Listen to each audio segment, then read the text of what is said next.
کہ یہ حضرت لقمان کون تھے، ان کی شخصیت کیا ہے۔ جیسے ہمارے دوسرے سبق میں اس کا موضوع تو تھا نیکی کی حقیقت، پس منظر میں ایک واقعہ تھا، تحویل قبلہ کا واقعہ، جو شمال سے جنوب کی طرف رخ کرنے کا حکم ہو گیا، بیت المقدس کی بجائے بیت اللہ الحرام کی طرف، یہ واقعہ تھا۔ تو لیس البر ان تولوا وجوہکم قبل المشرق والمغرب، یہاں سے بات شروع ہوئی۔ کل نیکی یہی نہیں ہے کہ تم اپنے چہرے مشرق اور مغرب کی طرف پھیر دو۔ اسی طرح یہاں بھی پس منظر میں یہاں واقعہ نہیں، ایک شخصیت ہے۔ حضرت لقمان کی شخصیت کے بارے میں اگرچہ ایک اختلاف ہے، بعض مورخین کے نزدیک یہ عرب بائدہ سے ان کا تعلق ہے۔ یہ اصطلاح بھی نئی سمجھ لیجئے، عرب بائدہ کہتے ہیں ان اقوام کو کہ جو نسیم منسیہ ہو گئی، عرب کی پرانی اقوام۔ قوم عاد تھی بہت بڑی قوم جس کی طرف حضرت ہود بھیجے گئے تھے، وہ ختم ہو گئی عذاب الہی سے، اس کا وجود نہ رہا۔ قوم سمود تھی بہت بڑی قوم جس کی طرف حضرت صالح بھیجے گئے، وہ ختم ہو گئی، نام و نشان مٹ گیا۔ یہ کہلاتے ہیں عرب بائدہ، پرانے جو ختم ہو گئے۔ پھر یہ عرب عاربہ اور پھر عرب مستعربہ، یہ تین اصطلاحات ہیں، پھر کبھی کسی موقع پر ان کی وضاحت باقی کی کروں گا۔ عرب بائدہ کی میں نے اس لیے کر دی ہے کیونکہ ایک رائے یہ ہے کہ قوم جو عاد تھی اسی میں سے ایک بادشاہ لقمان تھے، لقمان ابن عاد، اور یہ بہت حکیم اور دانا انسان تھے، بہت فہیم، بہت سمجھدار انسان تھے۔ ایک رائے یہ ہے، اور ایک رائے یہ ہے کہ در حقیقت قوم عاد جو ہے جب تباہ ہوئی ہے تو اس کا کچھ حصہ جو ہے جو بچ گئے تھے اہل ایمان، وہ یمن میں جا کے آباد ہوئے، وہاں انہوں نے ایک حکومت قائم کی، وہاں پر ایک بادشاہ ہوئے ہیں لقمان نام کے۔ لیکن یہ زیادہ تر تاریخی حوالوں سے یہ بات کہی جاتی ہے۔ صحابہ کرام رضوان اللہ تعالی علیہ مجمعین کی جو رائے ہے، جن میں کہ میں آپ کو گنوا دیتا ہوں،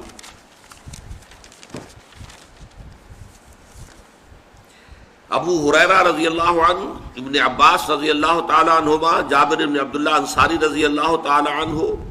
پھر یہ کہ تابعین میں سے سعید ابن مسیب، مجاہد، اکرمہ رحمۃ اللہ علیہم، ان سب کی رائے یہ ہے کہ یہ اصل میں سوڈان کے رہنے والے سیاہ فام انسان تھے، اور سوڈان کا جو شمالی کنارہ ہے نوبیا کہلاتا ہے، وہ تقریباً مصر اور سوڈان کے درمیان پڑتا ہے، وہاں کے رہنے والے تھے، پیشے کے اعتبار سے کارپینٹر تھے،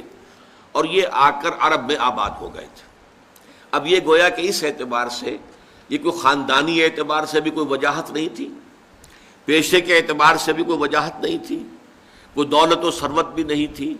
دنیاوی اعتبارات سے کوئی اس طرح کی معروف شخصیت نہیں، لیکن اللہ نے حکمت عطا کی تھی۔ وَمَن یُؤْتَ الْحِکْمَةَ فَقَدْ أُوتِیَ خَیْرًا کَثِیرًا، سورہ بقرہ میں فرمایا جسے حکمت عطا کر دی جائے اسے تو گویا کہ خیر کثیر عطا کر دیا گیا۔ تو ان کی حکمت اور دانائی جو ہے اس کی بنا پر ان کے اقوال کوٹ کیے جاتے تھے عرب میں، جو خطبہ تھے۔ جیسے اب میں تقریر کرتا ہوں تو علامہ اقبال کے اشعار جو ہے کوٹ کرتا ہوں،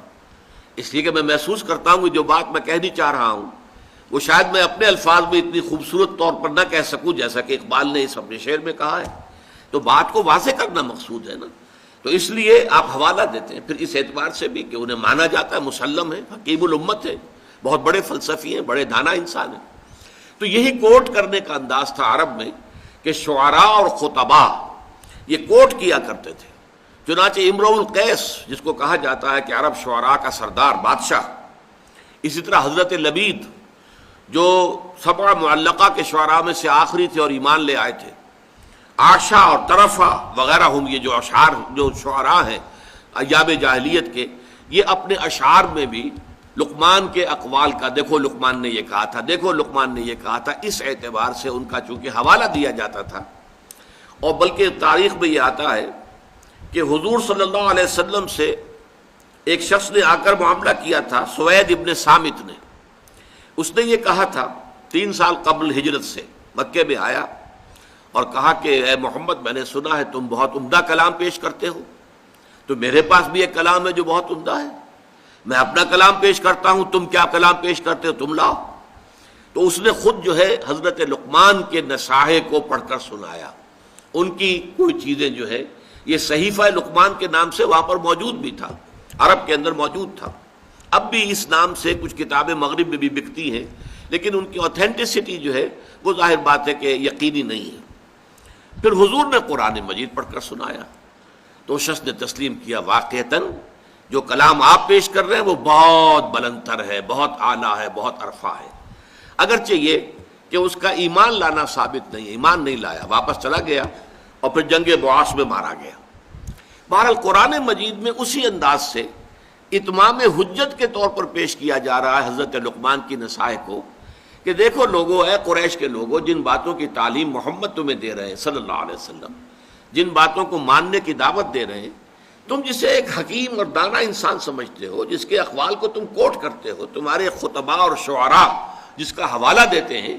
اس کی بھی بنیادی تعلیم وہی تھی کہ جو آج محمد پیش کر رہے ہیں صلی اللہ علیہ وسلم۔ حضرت لقمان کی شخصیت کے بارے میں یہ بات سامنے آ چکی کہ وہ ایک قول کے مطابق عرب بائدہ سے متعلق تھے، قوم عاد جو اوریجنل قوم عاد تھی، اس کے بادشاہوں میں سے ایک بادشاہ تھے، یا ان پر عذاب آنے کے بعد جو اہل ایمان ان میں سے کچھ چلے گئے یمن میں آباد ہو گئے تو وہاں جو ان کا ایک نظام بنا اس کو وہاں کے بادشاہ تھے، واللہ عالم۔ لیکن دوسری رائے جو ہے زیادہ وزنی ہے، صحابہ کرام سے جو مروی ہے، وہ یہ ہے کہ وہ سوڈان اور مصر کے درمیان نوبیا کا علاقہ، وہاں کے رہنے والے ایک شخص تھے اور سیاہ فام تھے، پیشے کے اعتبار سے بڑھئی تھے، لیکن اللہ تعالیٰ نے حکمت سے نوازا تھا، عقل سلیم، فطرت سلیمہ، یہ دو نعمتیں ملی تھی جس سے وہ بہت سے بنیادی حقائق جو ہیں فلسفے کے ان کو انہوں نے حل کیا۔ دوسرا پہلو ان کے بارے میں یہ نوٹ کر لیجئے کہ تقریباً اجماع ہے کہ نہ وہ نبی تھے اور نہ کسی نبی کے پیروکار تھے، اس پر اجماع ہے۔ ایک شریف انسان، سلیم الفطرت انسان، نیک سرشت انسان،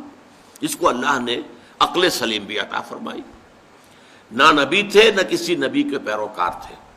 صرف حضرت اکرمہ کا ایک قول جو ہے یہ شاذ قول ہے جو ملتا ہے کہ شاید وہ نبی تھے، لیکن اجماع امت جو ہے اس پر ہے کہ وہ نبی نہیں تھے، نہ نبی تھے نہ کسی نبی کے پیروکار تھے۔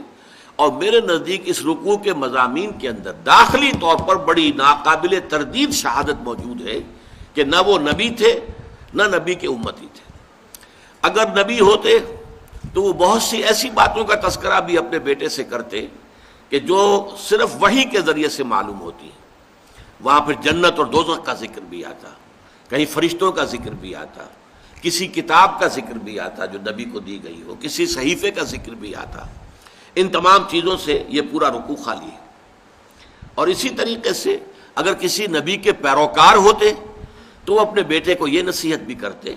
اللہ کی بندگی کرو اور اللہ تعالیٰ کے ساتھ شرک نہ کرو اور نبی کی پیروی کرو۔ اتباع رسول اور اتباع نبی کی تلقین سے ان کی نصیحت خالی نہیں ہو سکتی تھی اگر وہ خود کسی نبی کے پیروکار ہوتے، امتی ہوتے۔ تو مجھے تو اس پر یقین ہے کہ وہ نہ نبی تھے نہ کسی نبی کے امتی تھے، بلکہ ایک سلیم الفطرت اور سلیم العقل انسان تھے۔